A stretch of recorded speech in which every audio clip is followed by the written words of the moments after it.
On the Pokrovsk front line, the elite 425th OSHP Skelya unit conducted hunting operations with heavenly precision, turning every second into a real threat to any Russian invader who dared to appear in open areas. Through the lens of the FPV drone, the battlefield looked like a target. Amidst the expanse of open road engulfed in smoke and rubble, a few Russian troops could be seen hurriedly moving, trying to reposition themselves among the trenches and rubble. But from a distance, the subtle sound of the drone's propellers could be heard, and the Skelya operator had already locked onto them one by one.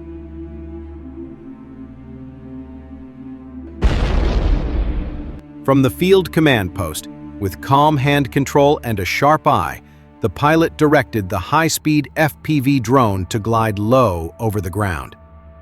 The whirring of the propellers turned into a deathly song, and in the next second, the first explosion shook. An invader was blown away by dust and dirt.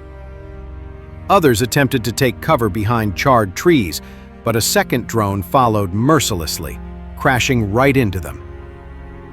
The operation didn't stop there. Drone after drone launched in rapid succession, scanning the road and trenches used as enemy hiding places. Each drone's camera trajectory revealed the precise results of the 425th OSHP's FPV pilots, the merciless hunters of the skies.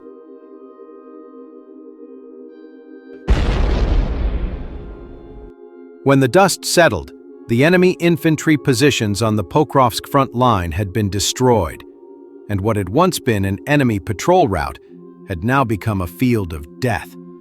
Nothing remained of movement, only a thin layer of smoke and a trail of destruction. With this attack, the 425th OSHP Skelya once again confirmed its reputation as a shadow hunting unit. Silently, they became the invisible eyes and swords, hunters who never sleep. Under the shadow of their FPV drones, the Russian invaders were given no room to breathe and would meet their end.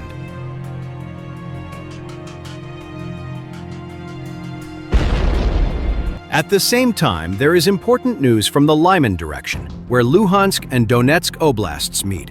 Ukrainian units defending the Lyman axis at the junction of Luhansk and Donetsk oblasts now unleash precision strikes on Russians using predictable forest routes. Here, the Russians started using old Ukrainian supply routes in the Serebryansky forest, lying next to Luhansk Oblast's Serebryanka, to move troops for their next move.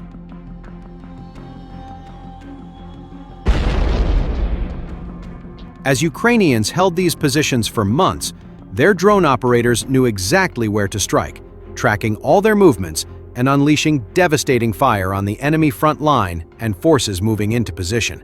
As you remember, Ukrainians withdrew in one go from the Serebryansky forest, as Russians had taken their handful of viable logistics routes through the trees under fire control with drones.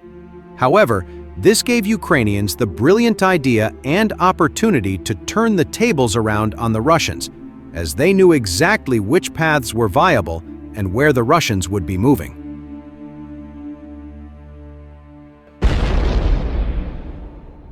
In one geolocated video, a Ukrainian FPV fiber optic drone tracked a Russian UAZ Patriot near Kreminna, deep behind the front line, and destroyed it with a precise hit, eliminating the officer inside.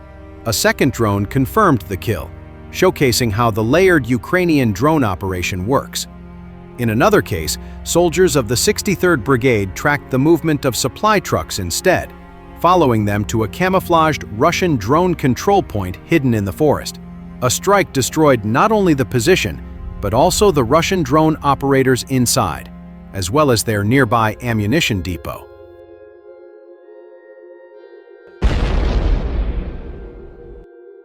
Each of these incidents illustrates how the predictable use of the limited old Ukrainian supply routes has made Russian forces vulnerable, easy to find, and easy to destroy. The lack of defensive infrastructure compounds Russia's problems, as Ukrainians had not dug new trenches as they withdrew in one go, leaving Russians with large areas without dugouts, tunnels, or proper fortifications. This left even less space for Russians to store supplies and equipment, which were now all concentrated on several larger routes through the forest.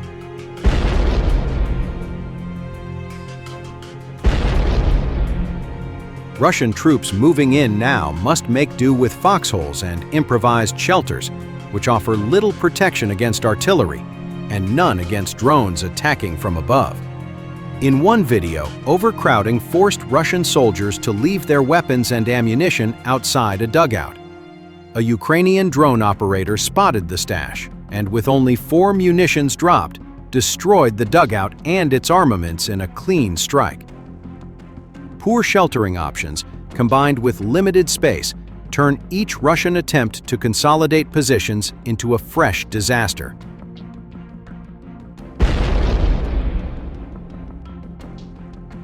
Yampil stands firm under Ukrainian control, but this dynamic is bleeding the Russians before they can even engage in a real battle for Yampil. After taking one bigger trench fortification at the end of the forest across the village, Russian commanders hoped to use it to advance more easily. On the contrary, this has made their attempts even more predictable than they already were, with every step forward turned into a death march for their assault groups.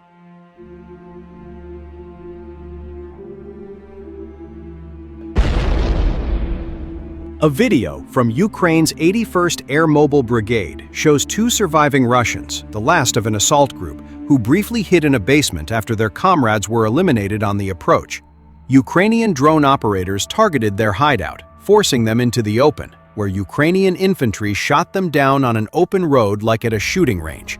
Ukrainian troops report that similar attempts repeat daily, as Russian commanders keep sending small groups into Yampil, but almost none survive.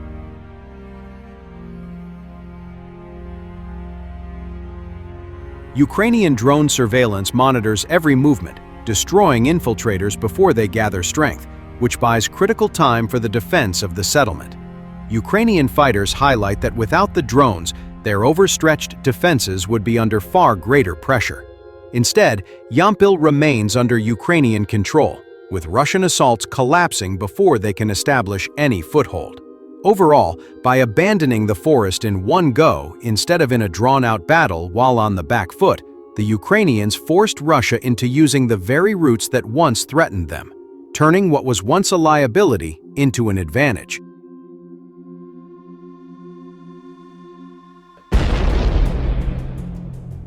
Now, they have effectively become kill zones for Ukrainian surveillance and firepower, with Russian assault groups being shredded by drones before they can mass.